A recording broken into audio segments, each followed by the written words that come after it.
o EAD aqui pegou pesado também, de ter que dar... Tranquilo, já começou, já pode ir. Beleza. Bom, vamos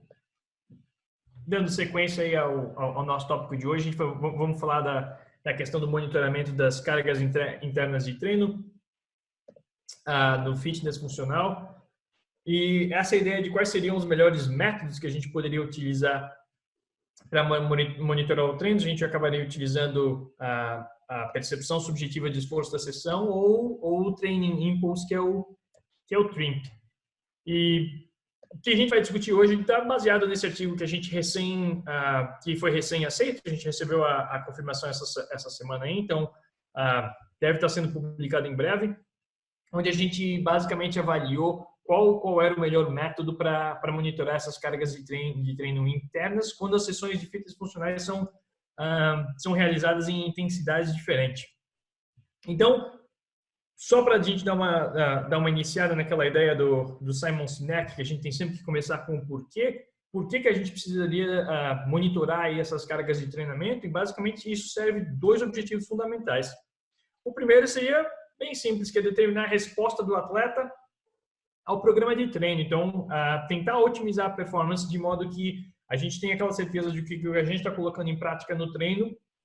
está realmente levando a uma melhora na capacidade física, técnica do atleta. E o segundo seria extremamente importante de um ponto de vista de performance também, porque na verdade o que a gente precisa fazer é saber que a gente está prescrevendo uma carga de treino adequada, então tentando minimizar qualquer erro, qualquer salto grande em termos da carga de treino entre sessões ou entre blocos de treino, para que a gente não tenha um efeito negativo sobre a saúde do atleta. E lembrando que a saúde do atleta, logicamente, ela vai estar sempre ligada com a performance do atleta também. Então, quando a gente começa a falar desses métodos de monitorar as cargas de treino no fitness funcional, basicamente o que a gente tem hoje em termos de estudos, não só do fitness funcional, mas como um todo em termos de monitoramento de cargas de treino, a percepção subjetiva de esforço da sessão é um método que foi desenvolvido pelo Carl Foster já faz alguns anos e que tomou muita popularidade, principalmente em esforços, em atividades intermitentes, principalmente aí se a gente der uma atenção a esportes coletivos ou modalidades em que envolve levantamento de força. O TRIMP, que é o Training Impulse, ele tem sido muito utilizado nos esportes de endurance, principalmente, porque ele vai dar uma noção de um tempo que o atleta passa em diferentes zonas de intensidade, ou ele vai dar uma noção de uma frequência cardíaca média ao longo da sessão. Tem alguns métodos diferentes de fazer esse cálculo do Training Impulse,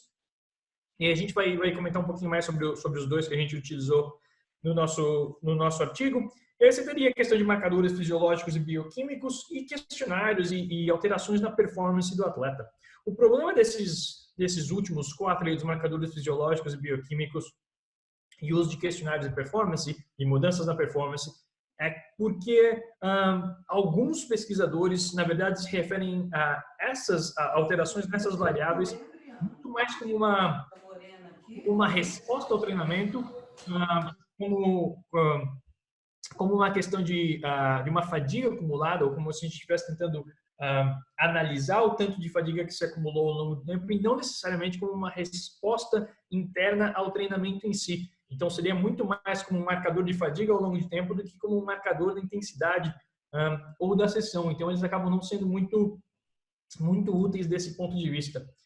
E um ponto interessante para se considerar é que, na verdade, essa questão do TRIMP ele é muito utilizado nos esportes de endurance. Então, se você simplesmente pegar o propósito do nosso artigo, você pode olhar e dizer, mas por que a gente utilizaria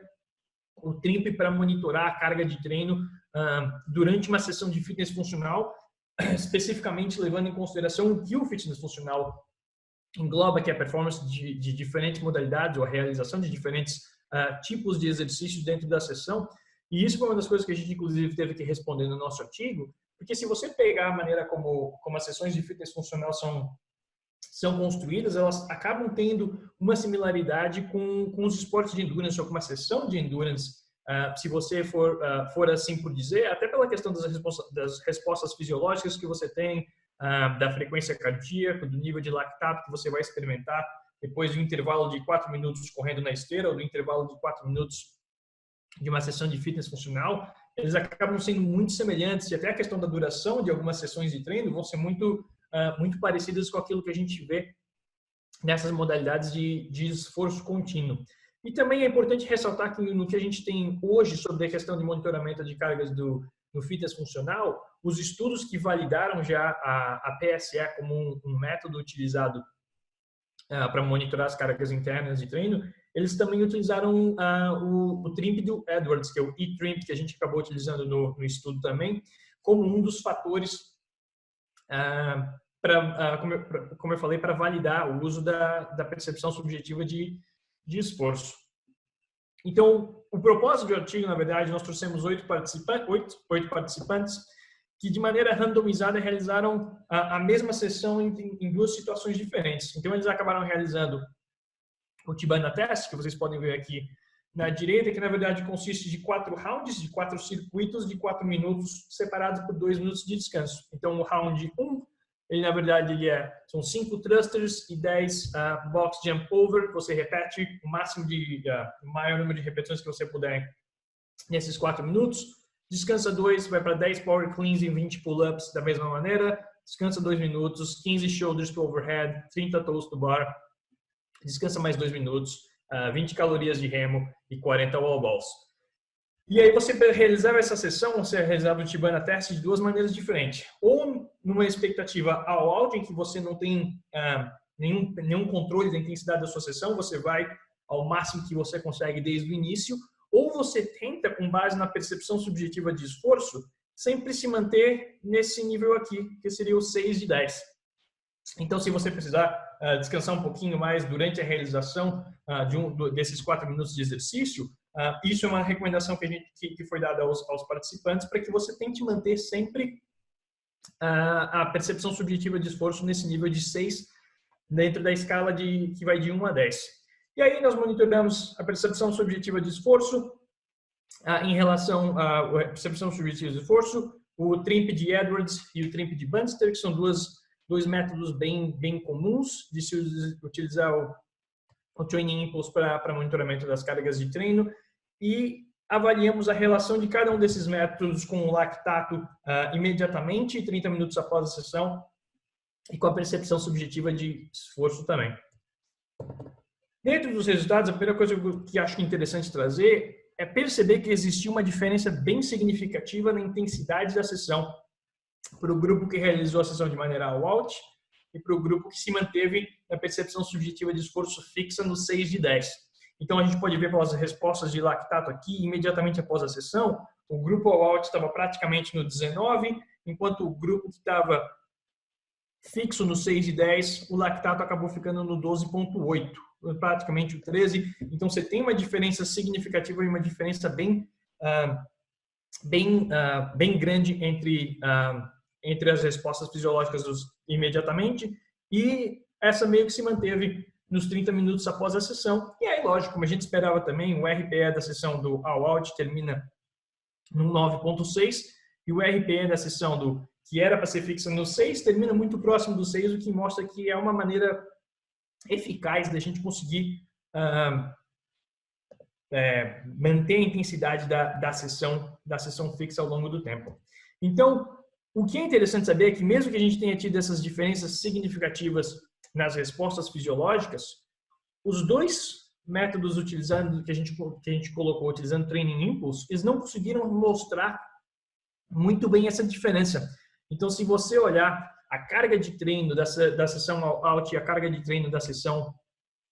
com base no RPE de 6, elas tiveram uma diferença muito pequena, o que significa que esses 2 métodos de treino não foram tão sensíveis assim para conseguir diferenciar as 2 sessões que foram realizadas com uma intensidade bem diferente, como a gente consegue ver na questão do lactato. E já o grupo, fazendo esse cálculo da carga de treino usando a percepção subjetiva de esforço da sessão, a gente consegue perceber que tem, de fato, essa diferença bem significativa e bem grande entre o grupo que fez a sessão de maneira all-out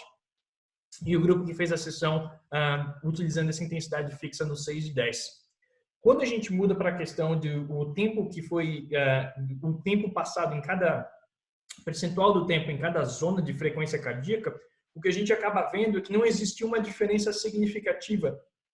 entre o tempo em cada sessão, em cada zona de treino, em zona 1, 2, 3, 4 e 5, e o tipo de sessão que foi realizado. Então, independente de você ter feito um all-out, independente de você ter feito a sessão no RP do 6 de 10, o tempo em cada zona, ou pelo menos o percentual de tempo em cada zona, não foi diferente entre as duas sessões.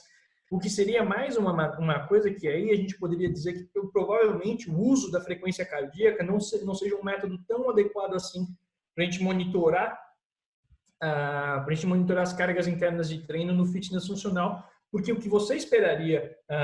se você esperaria ver, seria o fato de que a sessão all-out te daria um tempo muito maior nas zonas 4 e zona 5, que seriam as zonas de maior intensidade, principalmente se você tentar fazer uma correlação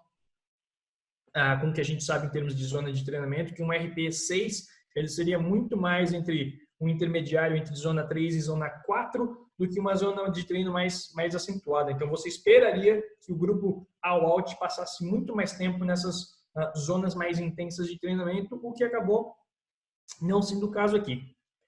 Aqui fica um pouquinho mais complicado, porque eu postei tudo em um slide só, mas não é questão de complicar, é só para eu economizar slides mesmo. Que o que eu gostaria de mostrar aqui é que essa correlação que a gente fez entre cada método de calcular a carga de treino da sessão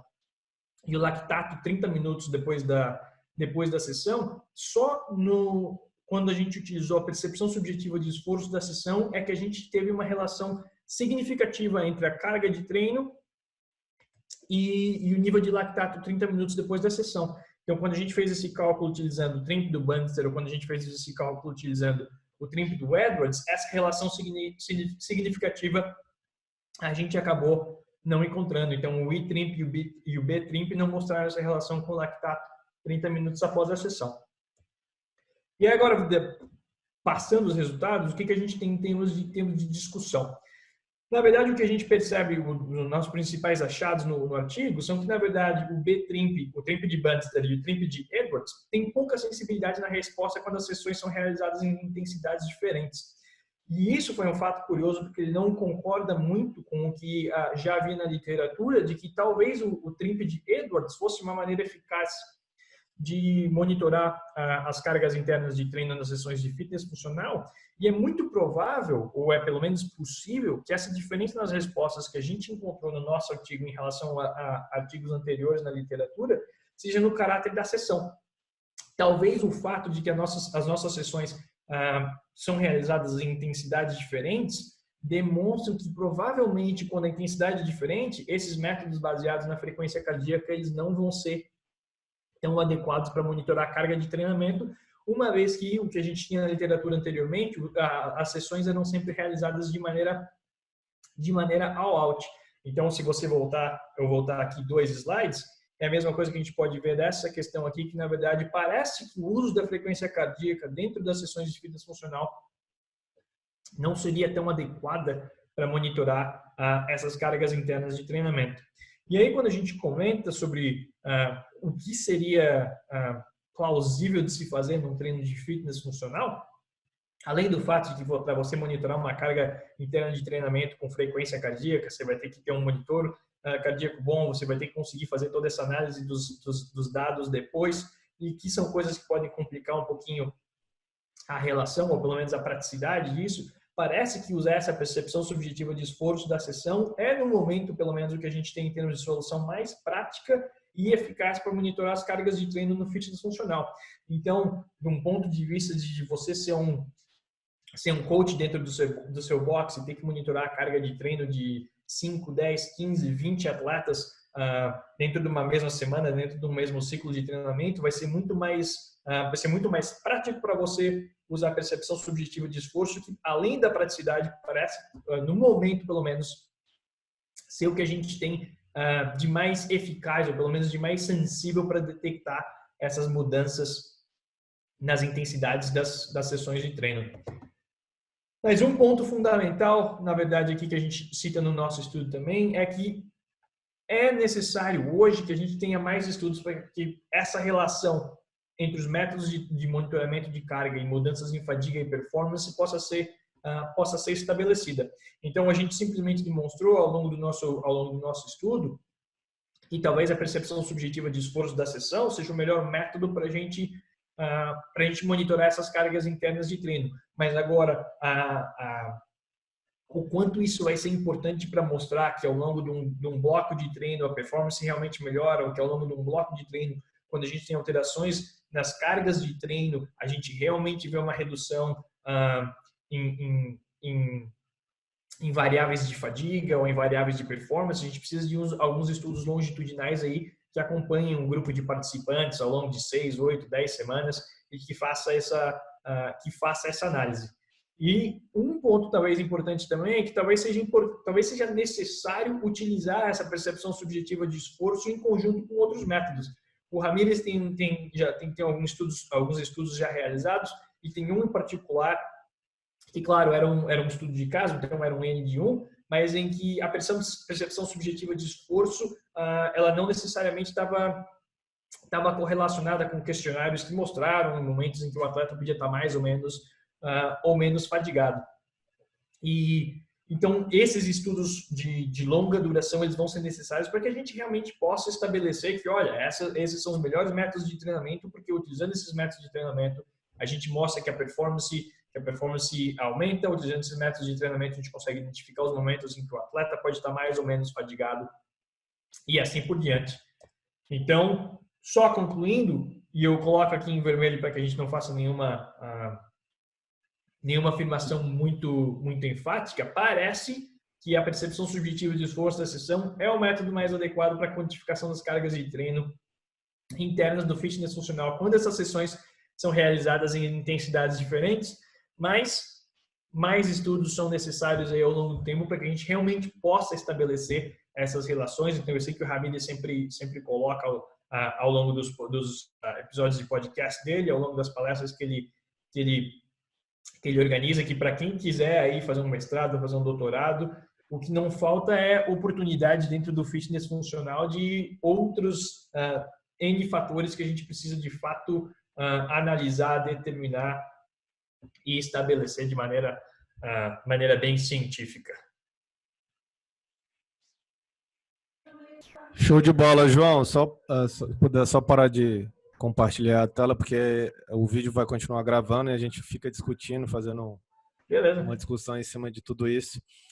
Bom, uma questão que eu acho que às vezes as pessoas que não trabalham diretamente com fitness funcional, e isso é muito comum, alguns fisiologistas, professores universitários, eles querem escrever, publicar sobre o tema, mas não conhecem realmente o que o próprio Yuri Feito tem divulgado, que é o High Intensity Functional Training. E uma sessão de treinamento do cross não necessariamente é apenas o circuito.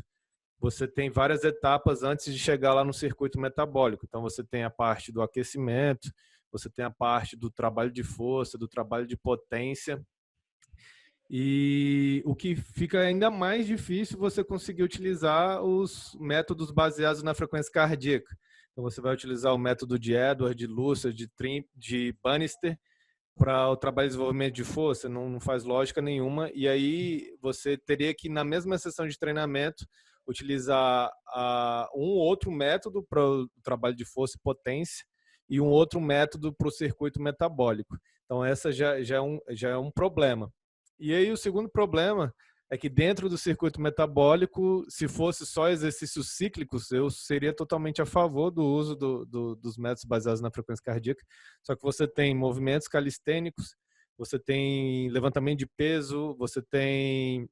exercícios onde, consequentemente, você vai fazer a manobra de valsalva, o que a gente inclusive colocou no artigo, o que pode implicar no aumento da frequência cardíaca que não está diretamente associado com estresse cardiovascular, mas por outros fatores. O que você acha? Ramírez, eu não podia concordar mais contigo, cara. Essa questão, por mais que, vamos dizer, que você tem, como você falou, são N tipos diferentes de exercícios que você vai realizar dentro de uma sessão de fitness funcional, por mais que você vai ter um dia em que ou o teu exercício, a tua parte metabólica do dia é fazer uma remada de 2 km ou correr 1.600 metros, como você falou, se fosse só isso, seria excelente a gente usar o Training Impulse aí de Edwards e Bannister e monitorar isso com base em tempo que os atletas passam em determinadas zonas de treinamento. Mas para você integrar isso com tudo mais que você vai fazer na sessão, da parte do treinamento de força, da parte do aquecimento, ou mesmo se a tua sessão metabólica no dia envolver a realização de todos esses tipos de exercício, você não conseguiria fazer isso e você terminaria assim, pô, a minha sessão de segunda-feira que eu fiz 2 quilômetros de remada com o meu metabólico, me deu um trimp de 400 com base na sessão, mas tudo mais que eu fiz dentro da sessão eu não consegui calcular com o trimp, então eu tive que usar a percepção subjetiva de esforço da sessão. E aí, para integrar essas duas variáveis de monitoramento de carga diferentes dentro do mesmo programa de treino, seria um pesadelo e você, no fim das contas, não conseguiria, de fato, quantificar o tamanho do estresse que você está colocando no atleta, no participante naquele dia. E aí um outro ponto, eu acho que aí que a PSE da sessão ela leva vantagem é porque ela é validada já para o levantamento de peso, para os movimentos metabólicos do cross, e aí o que você consegue, teoricamente, integrar na mesma sessão, por mais que você tenha realizado treinamento de força, potência e no final condicionamento metabólico, que você vai responder os 30 minutos depois da sessão de treinamento, pode corresponder não só à sessão do condicionamento metabólico, mas também se o treinamento de força foi muito pesado. Então, esse método ele acaba levando um pouco mais de vantagem em relação aos métodos baseados na frequência cardíaca. Só que entra nesse porém, né? Esses estudos que são publicados, eu tenho aquele artigo de 2018 na Sports e agora esse nosso novo artigo, são estudos que não mostram nenhuma relação de causa e efeito. Com adaptações, por exemplo, melhora da resistência muscular localizada, melhora da força, melhora do condicionamento físico no geral, ou algum fator negativo, como, por exemplo, algum tipo de lesão ou possível overreach não funcional. Então, como você frisou, são necessários novos estudos aí para mostrar essa relação, se o aumento da PSE da sessão pode estar associado com melhora da performance, aumento da probabilidade de alguma consequência negativa. Só que aí eu também não sou totalmente a favor, né? Eu acho que o cross é um esporte bem doido, porque às vezes você vai ter uma peça da sessão que vai ser baixa, porque é um método que leva em consideração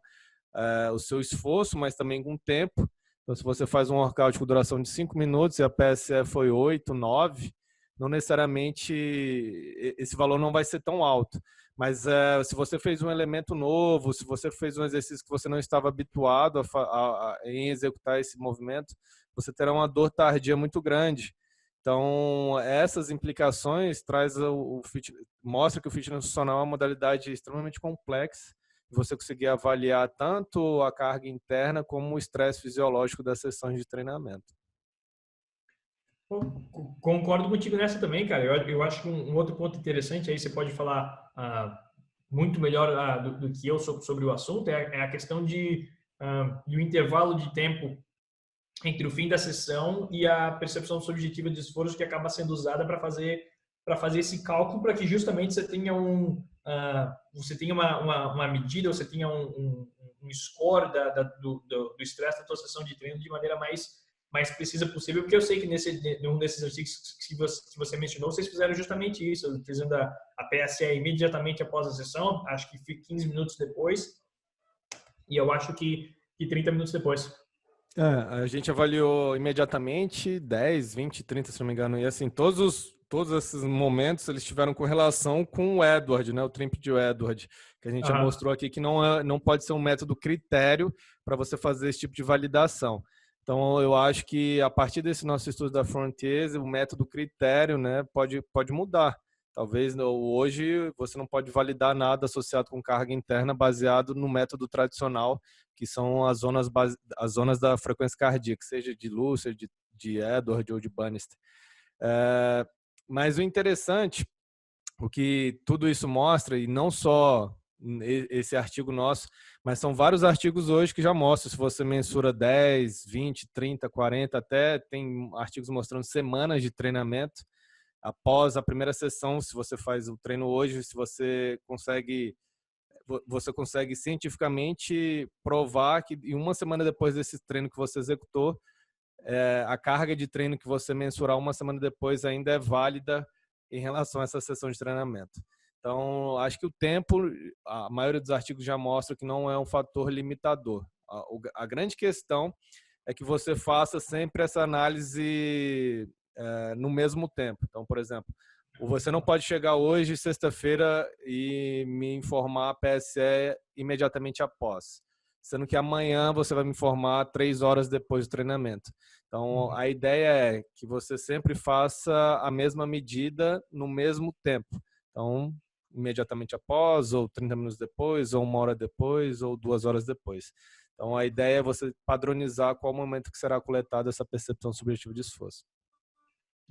Eu acho que uma outra questão interessante dentro desse ponto também, e que a gente mencionou na discussão do nosso artigo, é que eu acho que foi o estudo do Crawford de 2018, em que ele mostra que no momento inicial, assim que as pessoas começam a utilizar a percepção subjetiva de esforço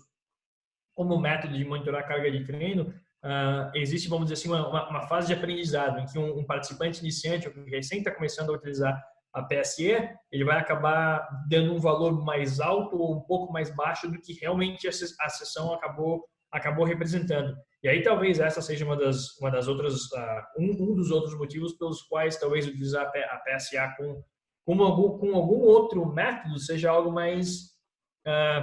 eficaz para te dar uma ideia exata de como foi a sessão do treino. E aí, como você falou, que o cross é um esporte muito doido, cara, aí o problema é a gente chegar nessa,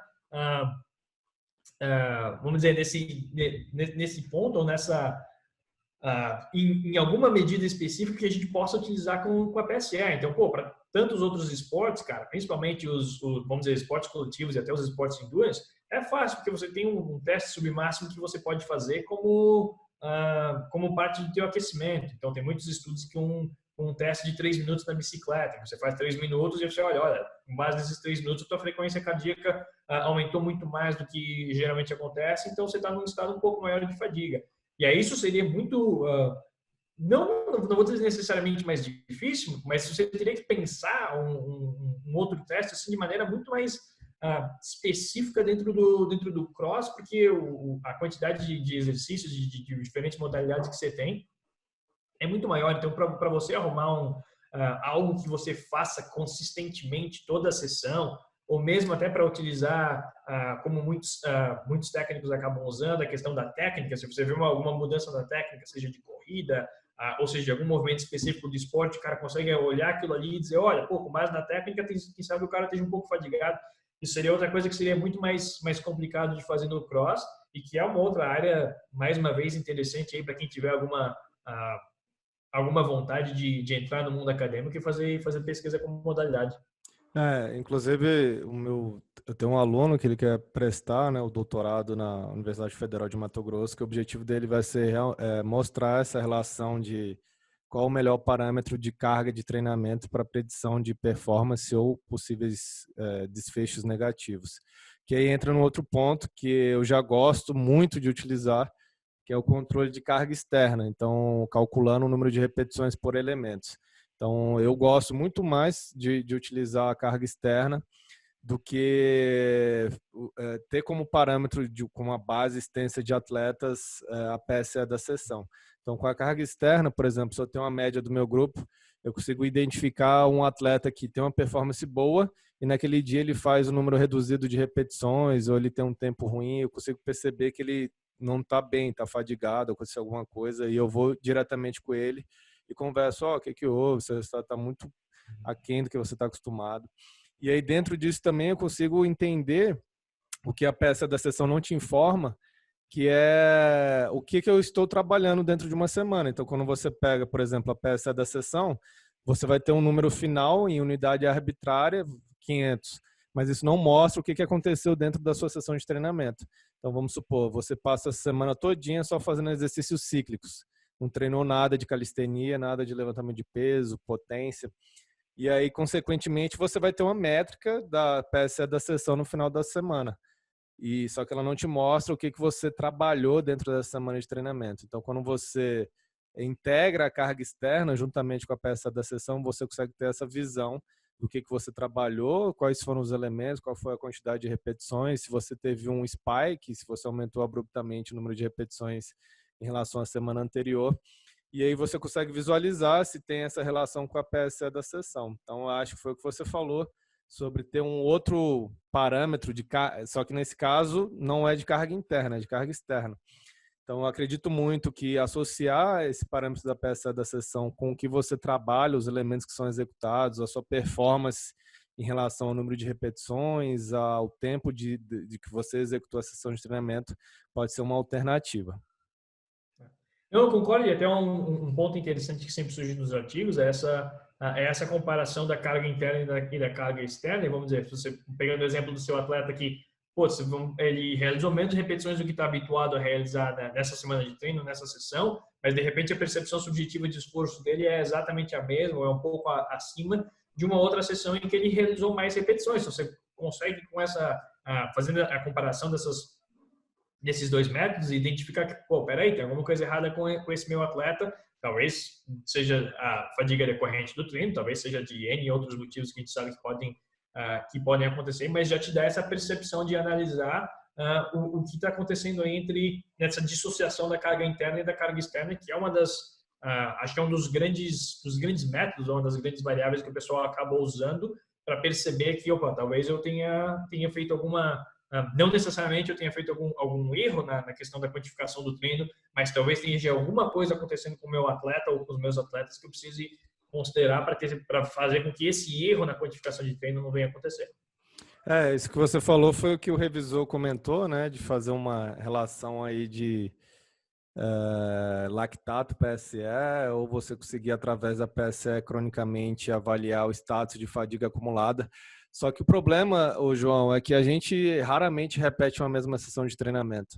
E aí o que eu falei, esse comparativo do meu atleta, é porque eu tenho uma base, né? Então, eu tenho um atleta, eu faço comparativo dele com outros 50 atletas. E aí, se eu conheço realmente esse cara, eu sei aonde ele vai bem, onde ele vai mal, e não era para ele ir mal nesse workout, porque ele tem esse domínio, ele é forte, ele tem uma boa RML.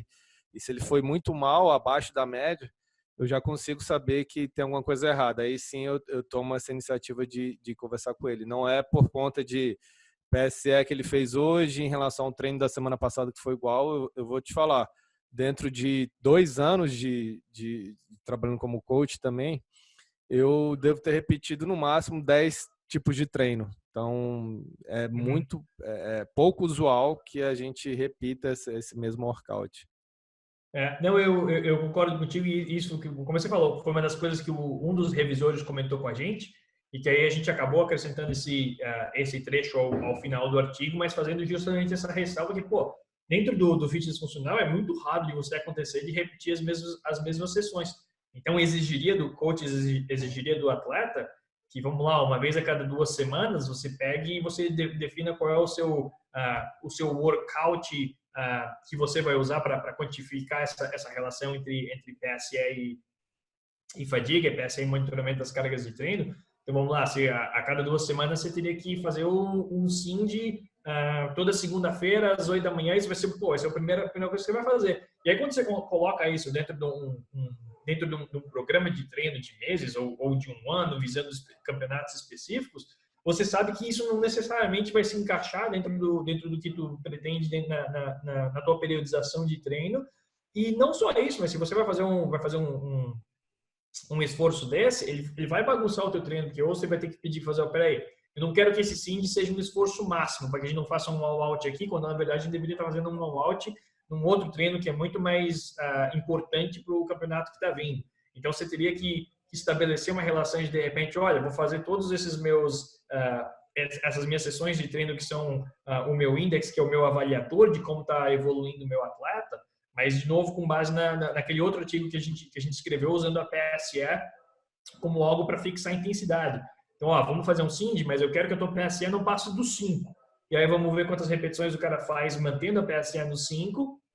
e aí compara com as outras vezes. Mas aí também você entra em todos os outros problemas que, a sessão de treino vai durar 60 minutos, né? Naquele artigo que você compartilhou recentemente ali, acho que no Instagram, que o pessoal fez a questão do questionário, a maioria das sessões de treino dura 2 horas, 1h30, 2 horas para os atletas que estão competindo. Então, você já pega e você faz o aquecimento, aí você já tira 20 a 30 minutos da sessão do cara, pelo menos uma vez por semana, para fazer essa questão do monitoramento. Então, por mais que seja uma ideia legal e que se encaixe em N outros esportes, não quer necessariamente dizer que seria possível de se aplicar ao fitness funcional. Então, é aquilo que a gente falou, tomara que esse aluno aí consiga entrar no doutorado e que consiga fazer isso também. E um outro ponto que eu acho super interessante, cara, é que até na apresentação do Nuno, do Fitness Functional Science que vocês colocaram, é que a gente ainda não sabe necessariamente quais são as características que levam a melhor performance nos WODs do CrossFit, porque geralmente essas características variam de acordo com cada WOD. Então, para a gente pegar,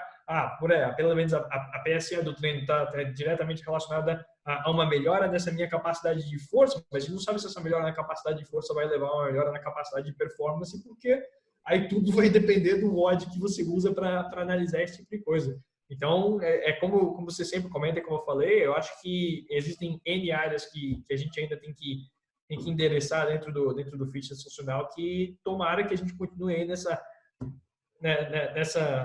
produção científica e acadêmica aí para poder ir aos poucos respondendo essas questões. Show de bola, é isso mesmo. E eu com certeza agradeço a nossa parceria, tenho certeza que irão surgir vários outros artigos e que eu gostaria de concluir também com a mesma fala que você colocou no final da sua apresentação, que não existe nenhuma definição ainda do que é certo e do que é errado, mas que algumas pesquisas já estão direcionando para algum caminho. Não necessariamente significa que vai ser o melhor caminho, pode ser que daqui a 2 semanas ou 1 semana surja um outro artigo e mostre que a frequência cardíaca é o melhor baseado nos testes que ele fez. Mas o que os artigos publicados até então têm mostrado é que a frequência cardíaca tem seu efeito limitador, principalmente por conta do levantamento de peso, e que talvez a PSE seja uma boa alternativa, mas que ainda são necessários estudos crônicos para determinar a dose-resposta, se existe essa relação de maior PSE da sessão, melhora de desempenho, maior PSE, maior probabilidade de sofrer lesões. Beleza? Quer deixar um recado final? Cara, recado final, eu vou repetir o que tu falou. Ainda não há certeza sobre qual é a melhor maneira de fazer, mas nessa época que a gente está aí, que está todo mundo debatendo se a gente segue ciência ou não segue ciência, a gente vai com o que a gente tem de evidência no momento e realmente parece que no momento a percepção subjetiva de esforço da sessão é o nosso melhor método de controlar as cargas de treino hoje em dia. É algo fundamental para o fitness funcional, porque como a gente coloca no artigo e como você já mencionou em N outras vezes, não é interessante realizar todas as sessões de fitness funcional nessa intensidade alta, do ponto de vista de performance, saúde dos atletas e tudo mais. Então, por mais que nos estudos anteriores talvez o all-out não tenha diferença quando você usa a frequência cardíaca, você vai ter que variar a intensidade das sessões ao longo do programa de treino, e aí parece que a PSE, pelo menos no momento, é o que a gente tem de mais adequado para realizar esse trabalho. Bom, então é isso. Muito obrigado, João, novamente. Valeu, amigo. Eu que agradeço.